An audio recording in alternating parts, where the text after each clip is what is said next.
Welcome to today's Explainer. We're jumping right into a daily habit almost all of us practice, whether you're a student cramming for finals or a professional sitting through endless meetings. Today, we're exploring the lost art of note-taking. Drawing on some really fascinating recent insights by Roya, we're going to look at the actual science behind what makes knowledge stick and discover why the way we capture information might need a serious update. So I want you to think back, way back, to your early school days. You walk into class, maybe it's middle school or high school, and the teacher just starts talking. Did anyone ever actually sit you down and teach you how to take notes? For the vast majority of us, the answer is a resounding no. Most of us were just handed a blank notebook, maybe a syllabus if we were extremely lucky, and we were basically expected to just figure it out. We learned to frantically copy whatever the teacher wrote on the chalkboard, but the actual mechanics, the underlying strategy of note-taking, completely absent. Let's dive right into this core problem. Schools are obviously incredibly focused on teaching subjects. We're taught math, we're taught science, literature, history, but they almost completely overlook teaching actual learning strategies. We aren't formally taught the different note-taking techniques out there, let alone the profound impact those different techniques have on our actual brain power. It's like we're given the final destination, but we are completely deprived of the map to get there. Section 1. The missing curriculum. Why a vital skill is ignored. The cost of this missing curriculum is honestly massive. Research consistently shows that effective note-taking does three absolutely crucial things. It enhances comprehension, it boosts retention, and it visibly sharpens critical thinking. It's not just about mechanically recording facts. If students were formally taught proper note-taking methods from an early age, they wouldn't just be better test takers, they would become truly independent learners. They'd be properly equipped with the tools necessary to tackle the huge informational loads of higher education and, eventually, their careers. Section 2. The science of handwriting. What the research actually says.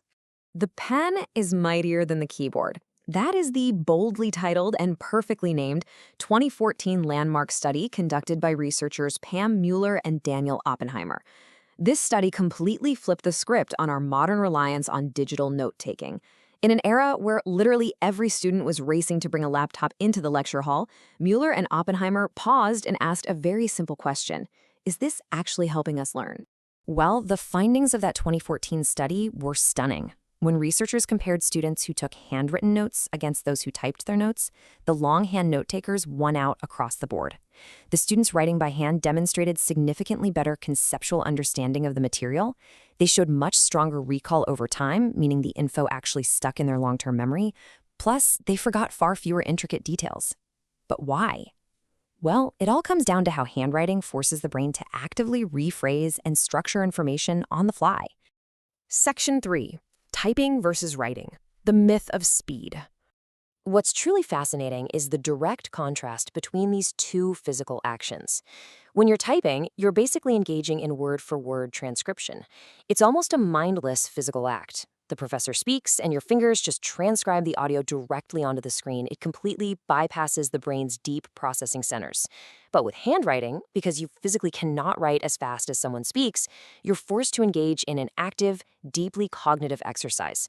You have to listen, process the information, summarize it, and then write down the core concepts in your own words. It's exactly this active processing that anchors the knowledge in your brain. And get this, we have the literal brain scans to back this up. A 2021 study from the University of Tokyo found that writing manually engages entirely different neural pathways compared to typing. Students who took handwritten notes physically activated more areas of their brain related to memory and learning than those who use digital devices. You are literally lighting up more of your brain's memory centers when you pick up a pen, which directly enhances deeper learning. The physical act of writing is basically a heavy workout for your cognitive retention. Section 4. Beyond the classroom. The professional ripple effect. Taking notes by hand isn't just about remembering a fact for a pop quiz tomorrow. It's practically a 4-step ladder building your higher-order cognitive skills. Step 1, as we just learned, is summarizing the live information. Step 2 is organizing that summary onto the page. Step 3 is the deeper comprehension that naturally results from doing those first 2 steps. And finally, Step 4, critical thinking. When you are comprehending deeply, you can connect ideas, solve complex problems, and foster real creativity. These are the exact skills required to thrive in literally any professional career. And the crucial point is this. When we send students into the workforce without these skills, we are totally setting them up to struggle. Poor note-taking habits lead directly to miscommunication, forgotten details, and severe workplace inefficiency. Think about how many working professionals today are completely overwhelmed, struggling to process massive amounts of information during endless Zoom meetings. They're suffering in their adult lives because they were never taught how to properly structure and process information during their early education. Section 5. Reclaiming the Lost Art. Fixing the Foundational Gap. The call to action from Roya Bloom's research is incredibly clear and, honestly, quite urgent. Schools must integrate structured note-taking methods into early education. Given the overwhelming scientific evidence we've just walked through, from the cognitive benefits of summarization to the literal lighting up of neural pathways in the brain, we can no longer simply hand young students a blank notebook and tell them to figure it out. Education systems absolutely have to step up and formally teach these methods from day one. So I want to leave you with a highly provocative thought directly from the source material. Imagine how much easier learning could have been with the right techniques right from the start. Take a second to reflect on your own potential. How much frustration could you have avoided? How much more could you have retained? The beauty is, it's never too late to reclaim this lost art for yourself.